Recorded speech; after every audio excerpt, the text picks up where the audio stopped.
podcast is now starting. All attendees are in listen-only mode. Hello, everyone. This is Janice, and I'm the Managing Attorney of the Low Income Taxpayer Clinic here at Maryland Volunteer Lawyer Service.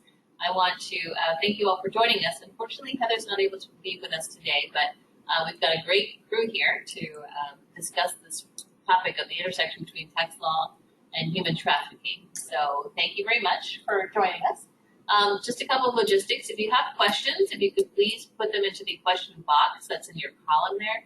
We're going to try to hold the questions until the very end, just to not impede the flow of things. So also this webinar will be available and posted on our website for future review as well. And then there are also some handouts that are included. Those are on the bottom of the column. If you look under handouts, there are 2 of 5 down there, 2 handouts, and that includes the copy of the slides as well. So I'm going to turn it over now and let everybody introduce themselves. Thank you. Sorry, here we go. All right. Now you can click the button there. Oh, there we go. Thanks everyone for being Blame it on patient while me. we work on technology, but here we go. Okay, these are our presenters. We'll let them introduce themselves. I'm Jack Snyder. I'm the director of the Low Income Taxpayer Clinic at the University of Baltimore School of Law. Hi, I'm Elena Folks. I'm the Assistant Director of the Low Income Taxpayer Clinic at the University of Baltimore School of Law. Heather is not here, unfortunately, but she is the one who put all this together, so we're very grateful to her for all of her good work. Thank you, Heather. Thank you, Heather. And then I'm Janice, and as we met earlier, and yes. And I am Jessica Emerson. I'm the Director of the Human Trafficking Prevention Project at the University of Baltimore School of Law.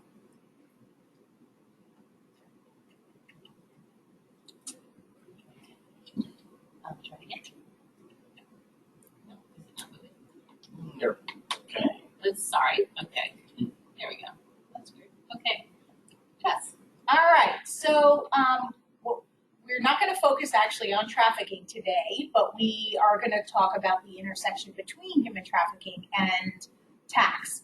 But we wanted to make sure that everybody who was listening understood kind of just a basic definition of human trafficking. What I will give a nod to is that we are going to do a much more comprehensive Human Trafficking 101 in about 2 weeks. So if you are just dying for more information, we hope that you'll join us then. But definitionally, what we are talking about is a crime, right? So we're talking about a crime that is defined at the local level, at the state level, at the federal level, at the international level. But generally speaking, what you need to know about is that the Trafficking Victims Protection Act of 2000 defines severe forms of trafficking in persons as either sex or labor trafficking. Sex trafficking is defined as using force, fraud, or coercion, etc. They're very wordy. But generally speaking, or in which somebody who is engaging in that commercial sex act who is under the age of 18, that individual is considered to be a victim of trafficking per se. Labor trafficking is the exact same thing, force, fraud, or coercion, but there is not that under 18 definition. We know that traffickers target anyone, right? But what's most important to know about is that there are certain high-risk groups. So the first is somebody who has experienced abuse or assault, right? So anyone who has experienced maybe, potentially sexual abuse has a lot of shame, a lot of guilt, a lot of stigma. And unfortunately, traffickers know how to use that to make sure that that person is kind of bound to them by, unfortunately, the instance of actually having that experience.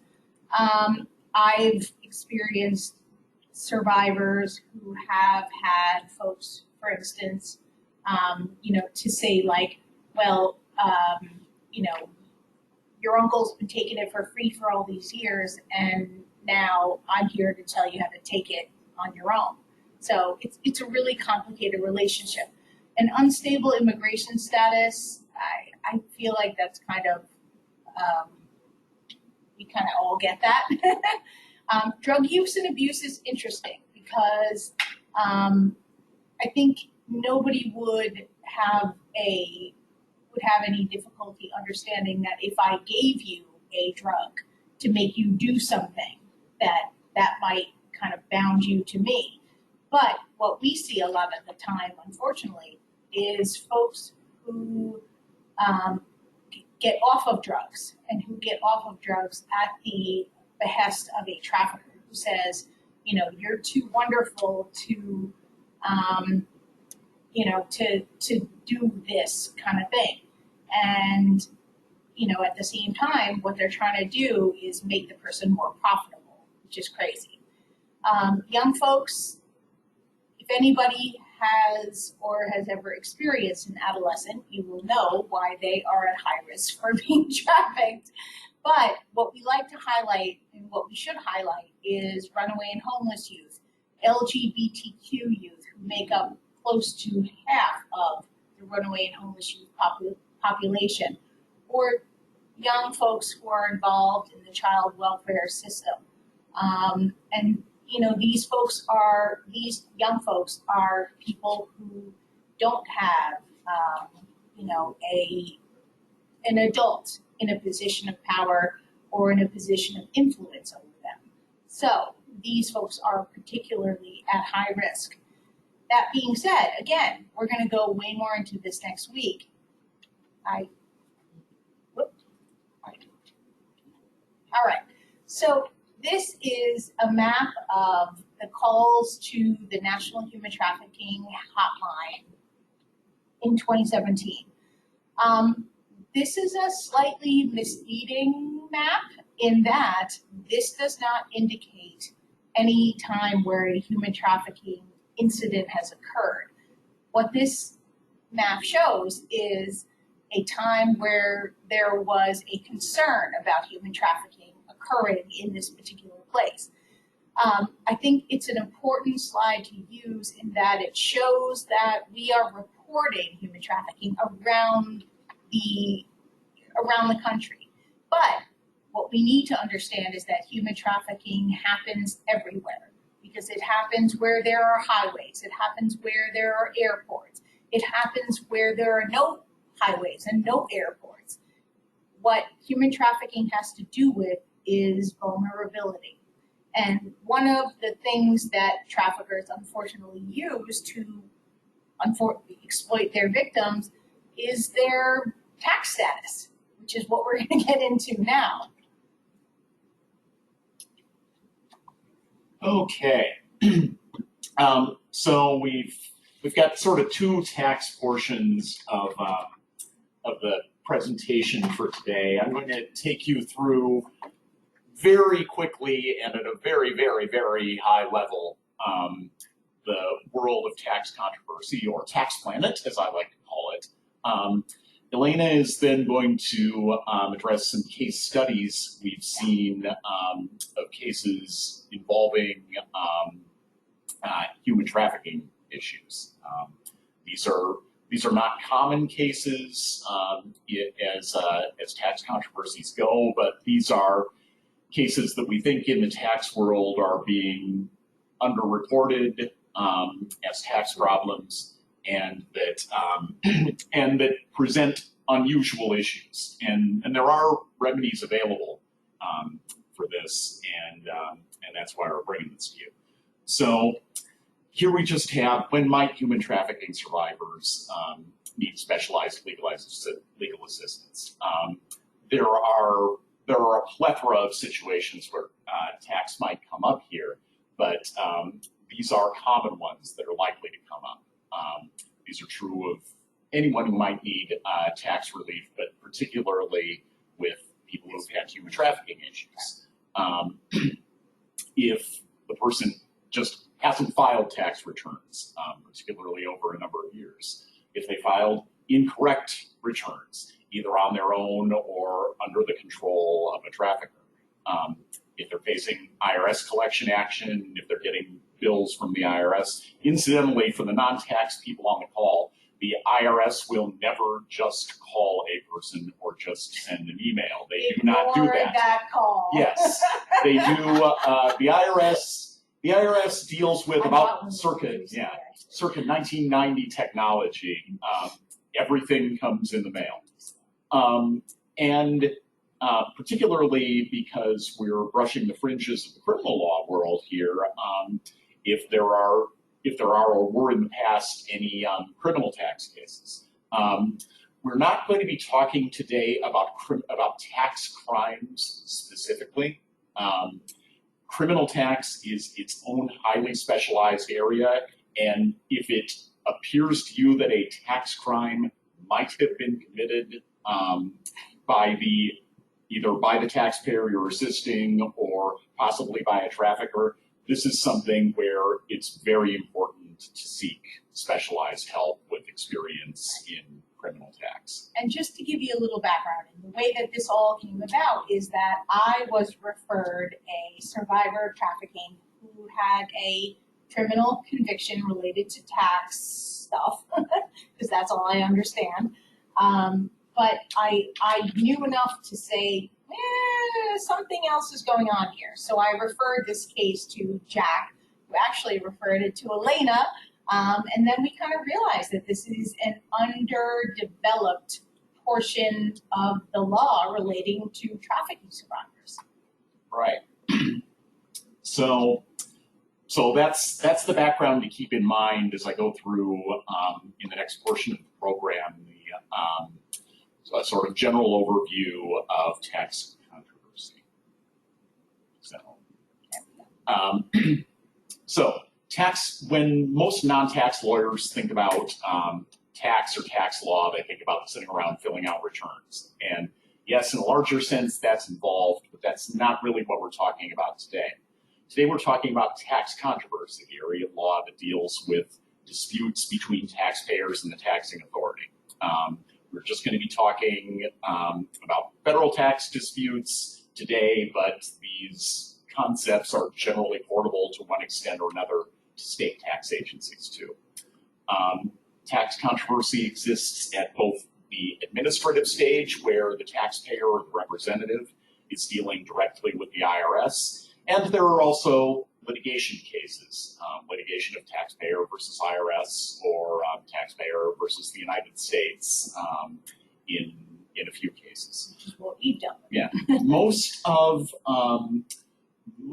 this presentation you'll see is going to be about the administrative stage. When a case is in litigation in the civil tax world, unless there's been a prior criminal tax determination with respect to that taxpayer, there might be a res judicata problem there. But otherwise, if it's the first bite at the apple, purely civil, the doors are pretty wide open for disputing the liability, either with the IRS or when you're in U.S. District Court dealing with the Department of Justice, and that provides a lot of good opportunities for explaining the problem to the attorney on the other side. And generally, we have had very good results dealing with the service and understanding this problem. What we're going to be focusing on a little bit more is the distinction between disputes as to liability and disputes as to collectability. It's just what they sound like. A dispute as to liability is the taxpayers disputing whether they're substantively liable for the tax, like could I claim this dependent, or did I incur this business expense, or in some of these cases, is this even my income at all? That is, does the taxpayer's tax return, if they filed one, reflect reality? What you don't hear about as much if you're not a tax attorney, and even when you are, in fact, are disputes as to collectability, which are what actually most of our minds jump to automatically when we think about the IRS. The IRS is trying to collect the money. Here, generally the opportunities to dispute the amount of the substance of the liability, do I actually owe this, have been exhausted. Here the issue becomes, can or should the taxpayer have to pay the tax in full? This is where the proverbial settle your tax debt for pennies on the dollar came from. And yes, that does actually happen in real life occasionally. We'll talk about that later. But first, let's talk a little about liability disputes. The tax controversy process actually starts with filing the tax return. One thing to keep in mind, if you're not a tax lawyer, that is really surprising to a lot of non-tax lawyers, is the IRS holds tax returns and return information strictly confidential. There's a special statute that tells them to do that. They take this very, very, very, very seriously. It's like a dragon hoarding the gold. And this is why, if you are representing a taxpayer who's got a tax dispute, one of the first things you want to do if you're dealing with the IRS is to fill out an IRS power of attorney. That's Form 2848. You can get it off their website. And that will allow you as the representative to that will allow the service to share information with you as the representative. Otherwise, they're not going to be able to tell you about your taxpayer's situation. And this can, as you can imagine, can get complicated if you've got more than one taxpayer involved in a case. You're only going to be able to get the information for your taxpayer when you're representing. So that's how the situation begins. If a return shows a tax liability, either a liability that was paid over time through withholding or that's gone unpaid and the person is planning, or maybe not planning, to send in a check, the IRS normally assesses the liability shown on the return as soon as it gets filed. An assessment, and this is a really important concept for this whole presentation, is just the recording of a liability on the books of the IRS. Someone types it into a computer and it goes into the taxpayer's account, as the IRS calls it, and has a date associated with it. And that triggers a lot of other things that we'll talk about when we get to the collection stage. So keep the concept of assessment in mind. The IRS, before we get to what happens after assessment though, the liability stage generally happens before assessment. The IRS has 3 years from the date the return was filed to assess a liability for the tax period covered by that return. So if the return was filed on time, on or before April 15th, the IRS has until April 15th, 3 years down the road, to assess that liability. So for timely filed or early filed 2018 returns, it would be 3 years from April 15th, 2019. So April 15th, 2022 would be the last day to assess, unless there's an exception. What that means, the reason that 3 years is important, is it really gives the IRS 3 years to audit most returns. If someone files a return listing a tax liability of $1,000 and the person has already paid that, the IRS will go as soon as the return is filed and assess the $1,000 liability. But what this 3-year statute of limitations means is that the IRS then has 3 more years to go back and audit that return and say, wait a minute, this person's liability wasn't $1,000, it was $10,000. Let's go ahead and try to assess the remaining $9,000. There are multiple exceptions to the 3-year statute of limitations, and they're all listed in the Internal Revenue Code. 2 that we've seen most often in HT cases are if the taxpayer was required to file a tax return, not a situation where the person had 0 income and therefore wasn't required to file a return. If the taxpayer was required to file a return but didn't file one at all, the IRS has an unlimited time to assess. And the way that would happen in a real case is the IRS would maybe get parallel reporting. If a person is being issued 1099s or if a person is getting wages, the person making the payments is going to report things. Or what we sometimes will see in HT cases is what's called an audit by infection, where maybe the trafficker has been convicted of a tax crime and that return has been looked at, and then related returns that are flowing through into that one also been looked at. So even if no return was filed, the IRS will start looking at those Social Security numbers, or for people who don't have those ITINs, individual taxpayer identification numbers, and start looking at those and see if there was unreported income. And it will actually go ahead and prepare basically a mock-up return for the person, send them a notice saying, hey, you didn't file a tax return listing all this income you really should have. But they have an unlimited amount of time to do that. That's why one of the first things that you're probably going to do when you take on a client who has not filed returns is file all the back returns for all back years. Once you file those, the 3-year statute of limitations is going to start ticking on the day those were filed. The other exception that comes up fairly frequently in these cases is if a return was filed fraudulently, that is, a return was filed with the intent to deceive, the IRS has an unlimited time to make assessments. This notion of intent to deceive is important. People make mistakes on their tax returns all the time, and everyone, not just HT survivors, is terrified of the IRS putting them in jail or something because of a mistake on the tax return. It is very rare for that sort of thing to happen. But if a return is filed with the intent to deceive by the person who signed the return, if that person had an intent to deceive, knows that the return does not reflect reality, filed it that way on purpose, that return could be fraudulent.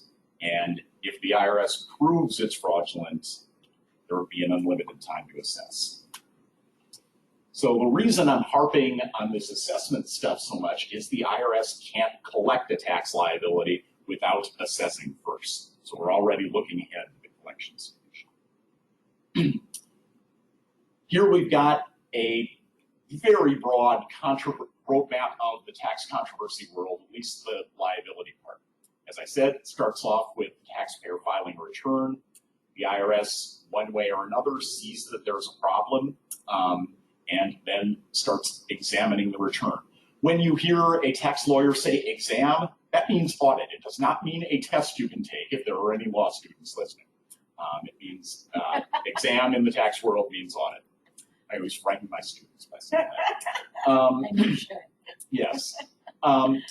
In many cases, not all, but in many cases, an audit will and an audit is not necessarily the taxpayer sitting across a table from an IRS representative.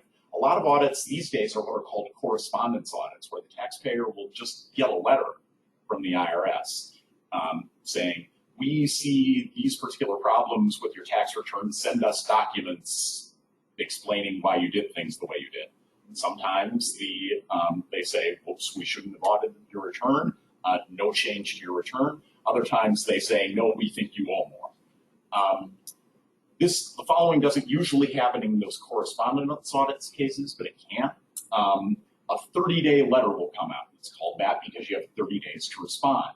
It's 30 days to take the case to the IRS Office of Appeals, which is just another part of the IRS that reconsiders other IRS divisions' conclusions. Appeals is generally a little bit more flexible than the people who handle audit on the first line, and then the people who handle the first stage of collection cases that we'll talk about in a little bit.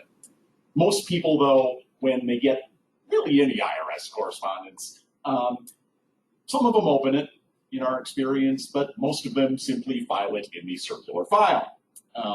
It goes in the wastebasket and they simply ignore it. So with that in mind, we can skip ahead to the next thing, the notice of deficiency. This is called the 90-day letter because you have 90 days to go to tax court here. And this is where the potential for litigation comes in. Tax lawyers often call this the ticket to tax court.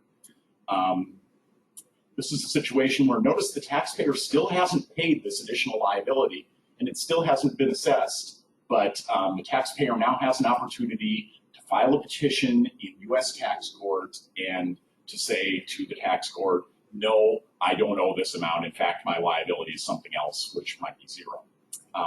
If the taxpayer defaults the notice, doesn't respond within the 90 days, the IRS is going to go ahead and assess, and then the only way to get into court is to pay the liability in full, ask the IRS for a refund, normally on a Form 1040X, amended tax return, and then if you don't get satisfaction, sue for a refund in U.S. District Court of Federal Claims.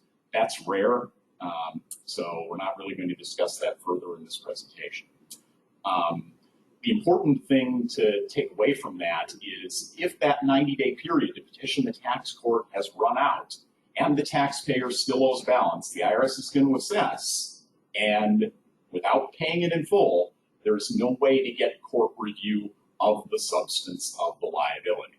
That's why administrative relief is so important in these cases.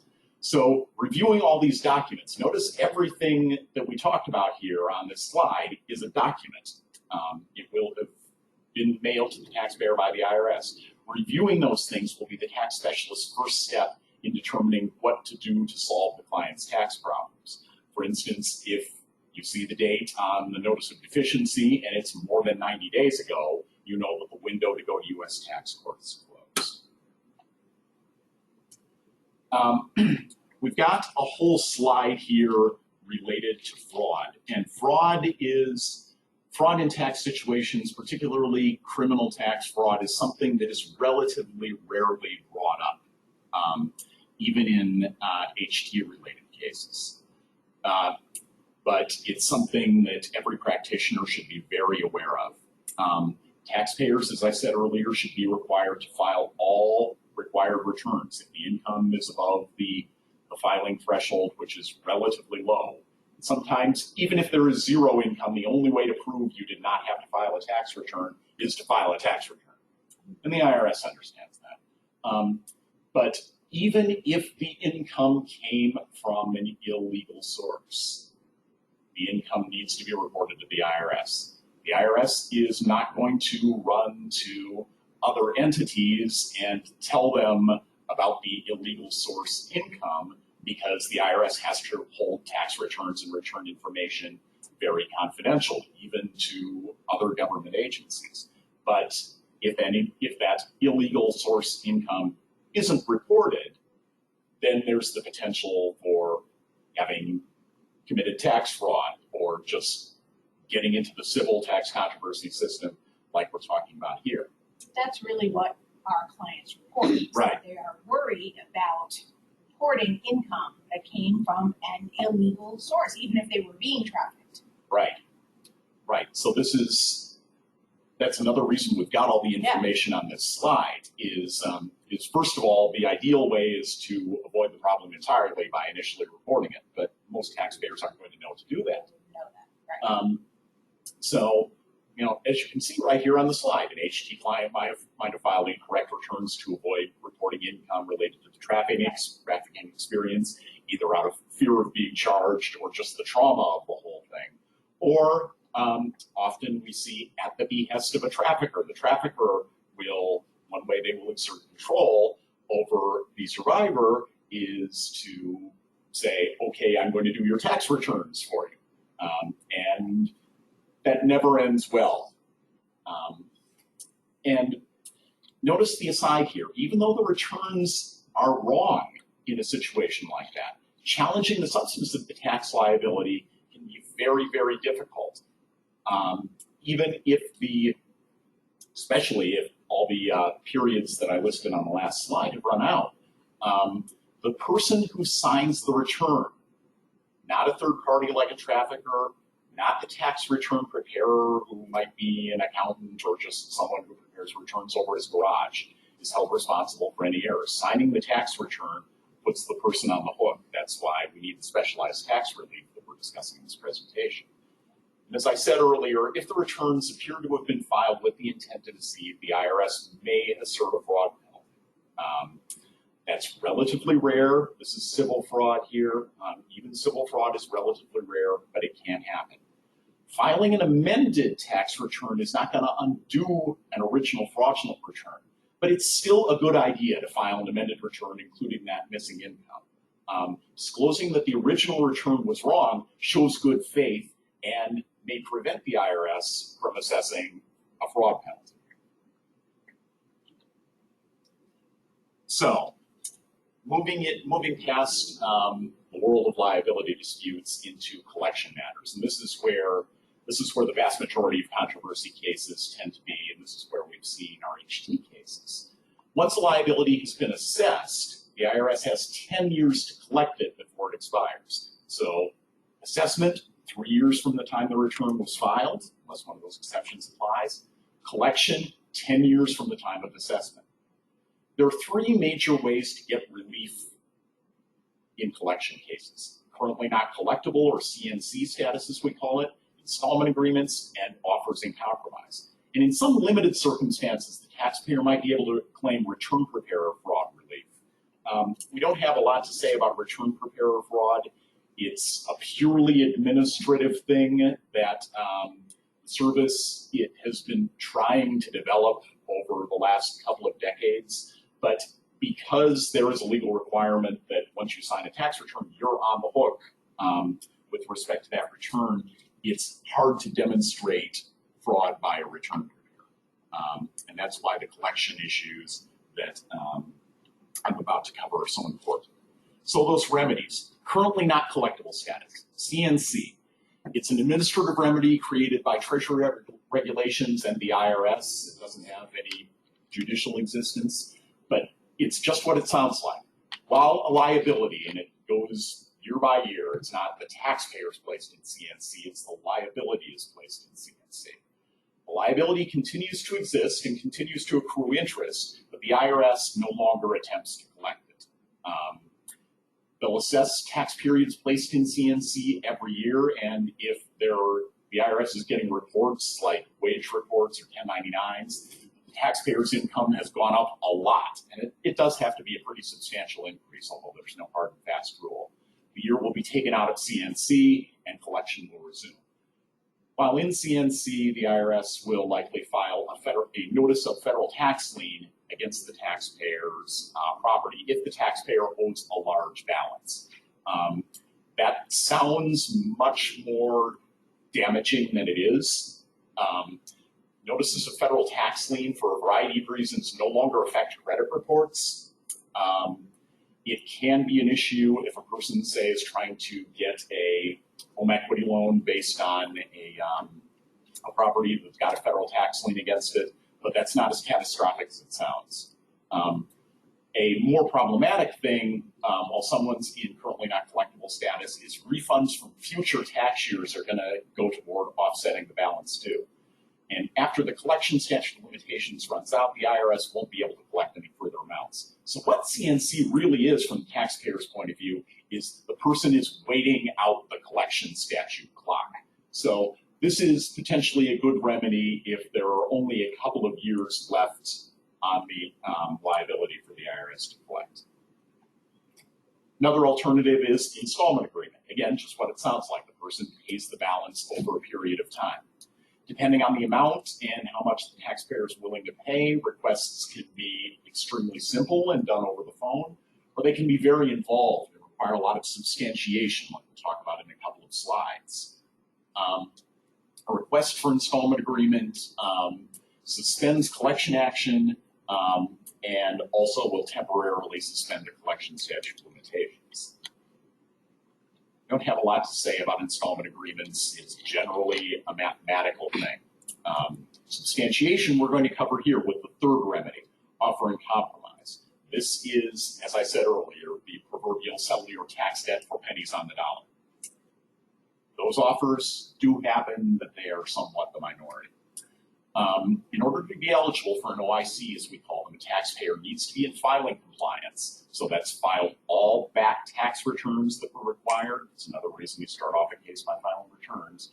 And making all estimated tax payments too. This is very important for people who are self-employed. And it can be hard to remember if you're self-employed. So it's often a first step is educating the taxpayer about what estimated tax payments are. And also not be in bankruptcy. A quick aside on bankruptcy, many tax liabilities are not dischargeable in bankruptcy. There's a series of interlocking rules in the bankruptcy code about whether things are dischargeable. But if a person is in bankruptcy at the moment, the case is pending before the bankruptcy court, an offering compromise is not going to be available. There are three basic grounds on which the IRS can accept an offering compromise. Doubt as to collectability. It's just what it sounds like. The person simply can't afford to pay the liability in full. Doubt as to collectability is a fairly mechanical process. Doubt as to liability is again, just what it sounds like. Those offers are rare. They are not often made, and the IRS doesn't accept them very often. And then there's this oddball one that is a good possibility in the HT world, effective tax administration. These are offers where the person does owe the liability, so there's no doubt as to liability, and the person probably could pay the tax liability in full. But there is some other policy reason that the person should not be required to pay the tax in full. There are many different kinds of ETA offers, but a classic one that we've considered in human trafficking related cases is where the tax liability arose due to the crime or fraud of a third party. Here that would be a trafficker. ETA offers are rare, so part of the tax person's job there is educating the IRS not only about the situation, but about ETA. Once they are educated about the situation, the service is generally fairly eager to help a client who has had an experience like this. Keep in mind, filing an offer in compromise is a document-heavy and time-consuming process. It's like, and it will toll the collection statute of limitations as well. So this is why if you're close to the end of the 10 years, currently not collectible status might be a better option. OICs can take, the fastest I've ever seen one processed is about 2.5 months. More typical, it's 6 to 8 months. So it can be a slow process. Those are essentially the three major options for collection relief. As I said, most HT cases are collection related. Now Elena's going to take us through some hypotheticals based on case studies of different things to look for and how these cases present. So what we have with our survivor case studies is just a simplified version of cases that we've actually seen come through the University of Baltimore's tax clinic. So in our first case study, we have a client that came to us for collection relief without any earnings, was concerned that the IRS would collect from her husband, who was not responsible for the debt. So she had been trafficked when she was younger, and at this point in her life came to us with significant tax debt, but also trying to rebuild her life, having started over, having a family, having a husband. So we pulled her transcripts and discovered that she only had about 2 years left before the statute of limitations expired for collection. So my questions for those that are on the webinar is, are what questions did we identify? What were the options that we considered? And ultimately, why did we do what we did? So going back through our case study, the client came to us for collection relief. So this implies that we understood that it was a collection case and that we were not trying to dispute the underlying liability.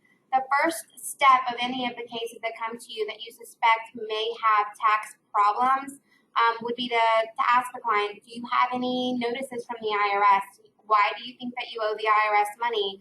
And try to determine what it is that why they believe that they owe money to the IRS or even to a state taxing authority. Here, you can pull transcripts. There are different types of transcripts that you can pull. If you have an account transcript, it will not have the date of a statutory notice of deficiency, which is, if you recall from the previous slides, your ticket to tax court. But it will have the date of the assessment. So when you can see how long ago the assessment was made, you can determine from that point how long is left on the collection statute of limitations. In this case, we pulled the transcript. We saw that the assessment was made many years ago. There's only about 2 years left. So at that point, we know if we filed an offer in compromise that would toll the statute of limitations. And because they can take anywhere from 6 to 24 months, by the time we got a decision in it, we may, the ability for the IRS to collect the amount may have expired at that point had we not filed the offer in compromise. If you look at the facts in this case study, the client did not have any earnings. So at that point, you can go through and calculate the reasonable collection potential, which is really important for any of these collection cases. What you do is you go through with your client and you need a really clear picture of their current finances. You would go through and discuss, are you making any money? Do you have any wages? Do you have any assets? Do you own any property? And once you have a total amount of their income and assets, determine whether or not the IRS could reasonably expect to collect the full liability from what the client has. In this case, this survivor, they had a reasonable collection potential of $0. Even though they were married, their joint income, after taking into consideration their living expenses, there would be no way for them to pay the entire amount back. So we made a determination ultimately to just put them in CNC and let the collection statute of limitations run out. One thing to note here, though, that you would have to be aware of anytime you work with these cases is that because there is a spouse involved, it is a spouse that is not part of this trafficking situation. He had nothing to do with it. But any withholding that he may have from his job would be offset towards this liability if you don't do anything about it. So you always want to consider issues that relate either to a liability that arose from a joint tax return or a current marriage and any potential offsets that would occur because of that.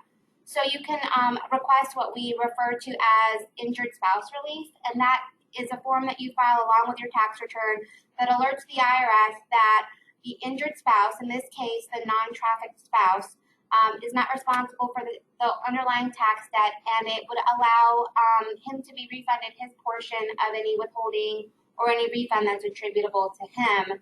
And it does offer some relief for families that are trying to rebuild. So I'm going to go on to the next case study. Case study number 2, the client came to us with a large tax liability because she had suffered a financial hardship after being trafficked and did not withhold any federal or state taxes from her paychecks for several years. She did earn wages, but her income and assets did not come close to being sufficient to meet her daily needs, let alone pay her tax debt. So here, again, we made the initial determination that there is no potential for a dispute of the underlying liability. So this is a collection case, not a dispute as to liability. And although the client was already in CNC, she suspected that maybe her financial situation would be changing. She was earning wages, and there was still a long time left on the collection statute of limitations. So we made the determination in this case to just file a straight doubt as to collectability OIC. There was enough time left on the collection statute of limitations in this particular case to where we didn't know if maybe 8 years down the line she would have a better job, make more money. At that point, the result, we didn't know what to expect from that point. And although people that are working with these trafficking survivors are, of course, they're going to take the trafficking situation and those facts into account. When the survivor's income is very low, the easiest way to get this liability taken care of with the IRS is just the doubt as to collectability offer and compromise, because it is a very mechanical analysis. The IRS will look at the reasonable collection potential. They'll determine that there's no way that it can be paid back, and that'll be the end of it. So rather than going through an offer and compromise effective tax administration or special circumstances, those are considered a little differently. My advice would be for someone working with the survivors to take the simplest route to get them to where they need to be. So I'm going to move on to survivor case study number 3. Here we have a client with a large liability, had no idea where this liability came from, and we pulled her transcripts and we determined that she had filed balance due returns. But she didn't remember filing any tax returns. She had no idea where this came from, and suggested to us that possibly someone else had filed these returns on her behalf. So we pulled the transcripts, and one thing to remember is that you can pull a tax return transcript, but the tax return transcript is really just a computer printout of the information on a return. It is not going to be the actual return, a copy of the actual return that was filed. In order to get that you will need to file a form 4506, and it will cost $50. So that there is a cost with pulling that. If you choose to do so, then that might be a good indication of, this is not her signature, this is somebody else that did this. And what we ended up doing in this particular case is filing an identity theft affidavit. The identity theft affidavit process will start the ball rolling from the IRS's end on unwinding this fraudulent return. So once this is filed, then the IRS will process the form and will send a letter to the taxpayer and to the representatives that acknowledge the receipt of the form. The Identity Theft Victim Assistance Organization will process the information and will start working the cases. If they determine that the balance is due to fraud, the fraudulent information is removed from your account and the information is corrected. Further, they will mark your account with an identity theft indicator. And then sometimes they issue a PIN number so that way for future tax years, instead of filing your taxes with your social security number, you're using this specialized PIN that was assigned to you to prevent any future fraud. The process can take approximately 120 to 180 days or even longer, depending on how complex the situation is. So I'm going to move on to our final case study and then just give some final pointers for people working the cases, and then I think we'll have a few minutes to take questions. Oh, maybe not. Hold on. All right, here we go. So for the last survivor case study, which is the fourth case study that I have here, our client came to us for collection relief as a result of being trafficked. Although she was in CNC status, she was graduating from school and thought she would find a better paying job soon. There were still several years left before the statute of limitations expired for collection, and she was married. Together with her spouse, her household income was relatively high. So again, she came for collection relief. At this point, we've determined that there's no potential for litigation, and she was in CNC.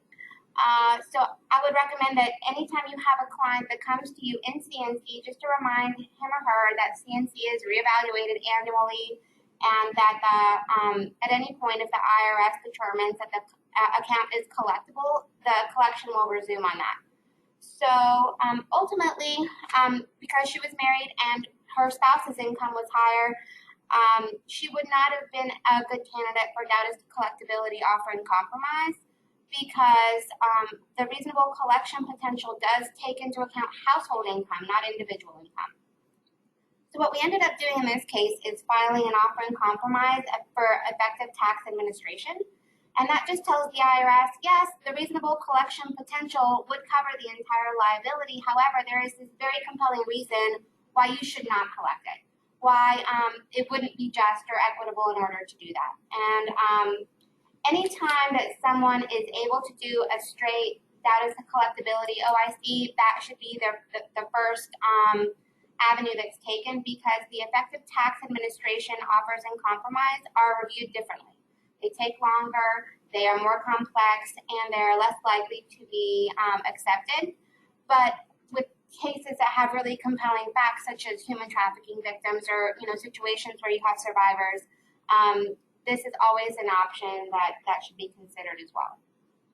So one quick note that I will make with regard to effective tax administration offers in compromise is that there's also a doubtless collectability special circumstances offer in compromise, but those are slightly different, and I just want to explain quickly what the difference would be. Once you calculate your client's reasonable collection potential, it's either going to cover the entire liability or it's not. If it does cover the entire liability, then you're looking at an effective tax administration offer in compromise. If, however, your reasonable collection potential does not cover the entire liability, but for whatever reason you think that you should pay even less than what the reasonable collection potential might be, then you're looking at the doubtless collectability special circumstances.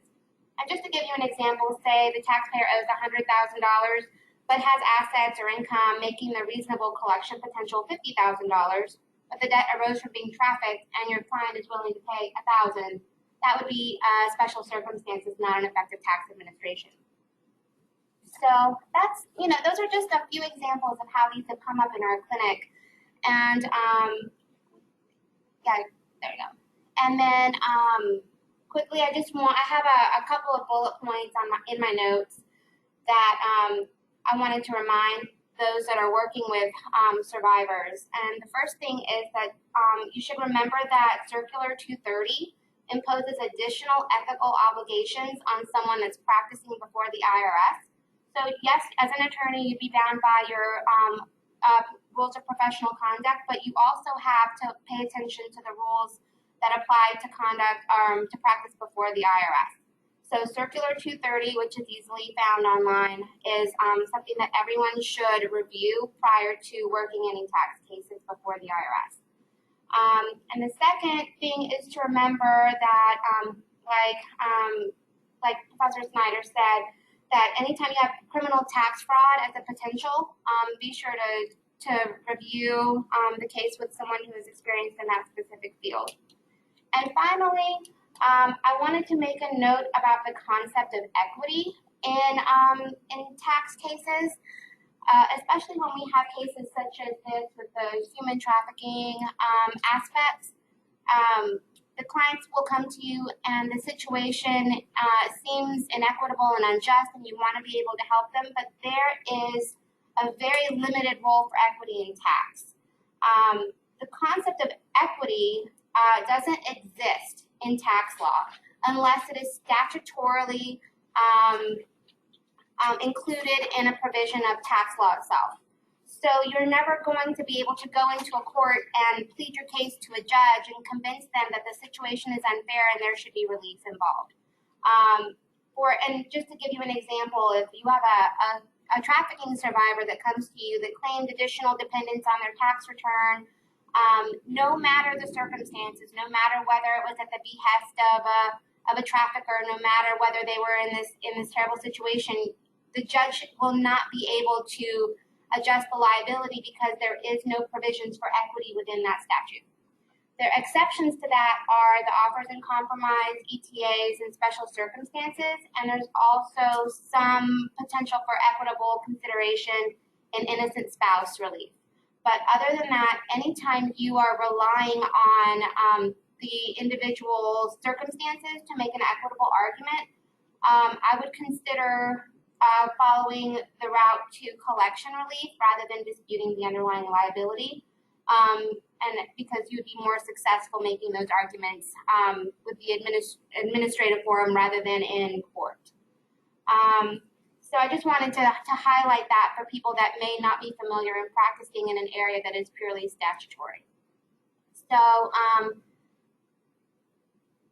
okay, so I'm just going to go through, and when you're identifying survivors' potential tax problems, make sure that you're asking the survivor whether they've received any notices from federal or state agencies regarding any money that's owed, determine whether there are unfiled returns, contact the IRS immediately, and request 10 years of tax account transcripts, contact the state taxing authority to determine if there is a state liability, and then determine if the returns that were filed are actually correct or whether they need to be amended. Actually, I have something to add about tax transcripts too.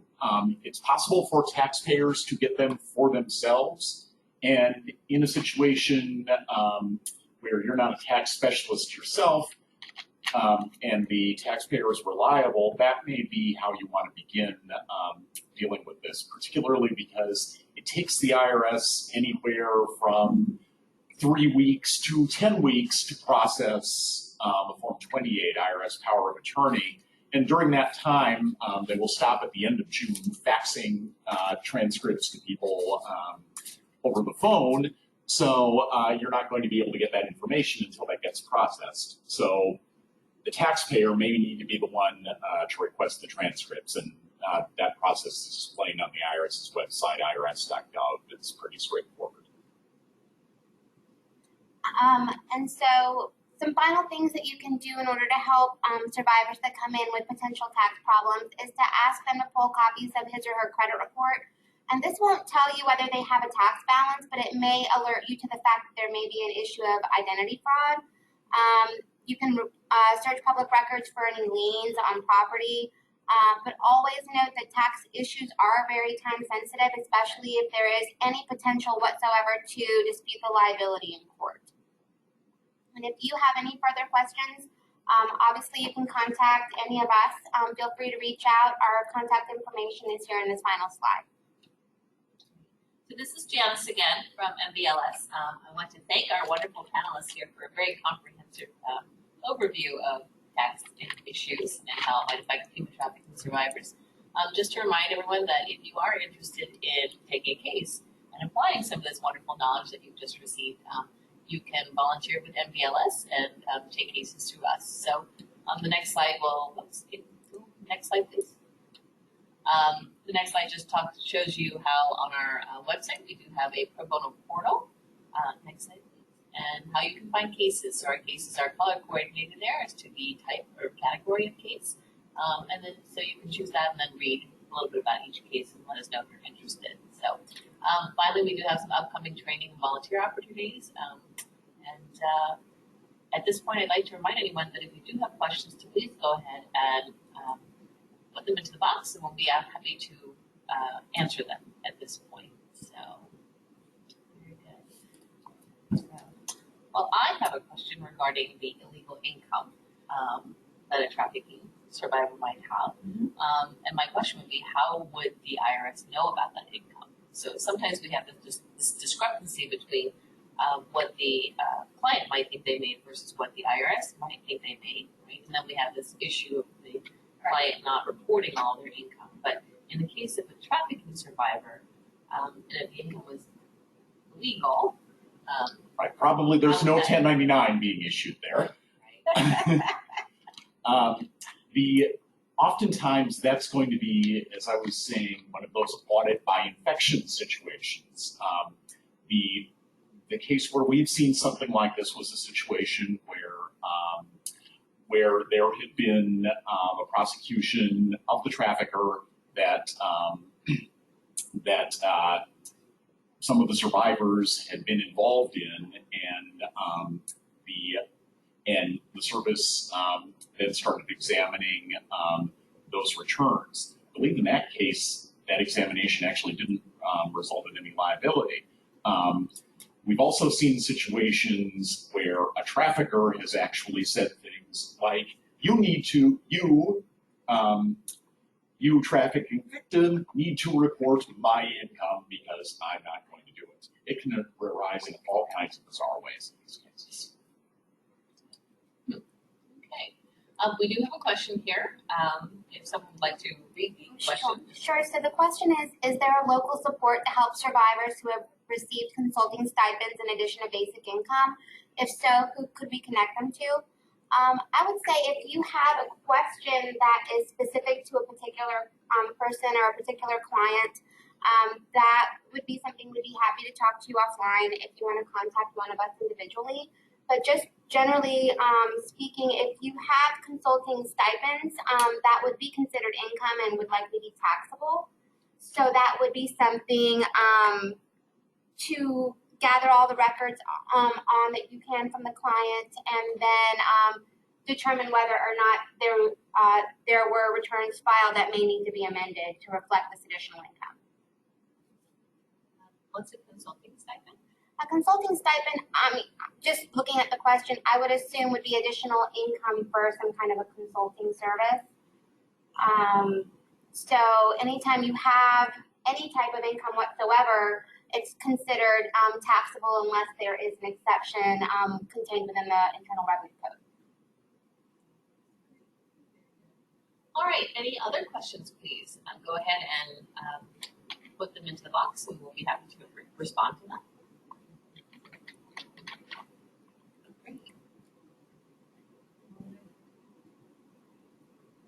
Well, I think that everyone learned quite a bit, perhaps they're processing the information. We did go over a lot of stuff right here. So again, this webinar, as well as the PowerPoints, will be available on our website, so you can always come back and review them. And I think we have another human trafficking, sorry, let me move the screen. We have a couple more human trafficking seminars coming up again. I think the next one is in August, right? July 2nd, actually, we're going to do a much more expansive HT 101 training because I just glossed over all of it. And also focusing on the collateral consequences of involvement in the criminal legal system for survivors on July 2nd. And then what is the August 7th one? So we're going to actually talk about vacating convictions for survivors. So actually when someone has been involved in the criminal legal system and has a conviction on their record, how we can actually work to set aside those convictions for these survivors. And that's something that volunteers can apply Absolutely. to assist with that. So again, that would be something you would do by becoming a volunteer for the MBLS volunteer panel, but you would then have the opportunity to work with both Heather and Jess on how to do this and hopefully get these. We'll teach you everything you need to know. On track. So. All right, well, very good then. So thank you to our wonderful panelists, and thank you for this very comprehensive overview of the intersection between tax and human trafficking. And thanks everyone for being here. Thank you. Thank you.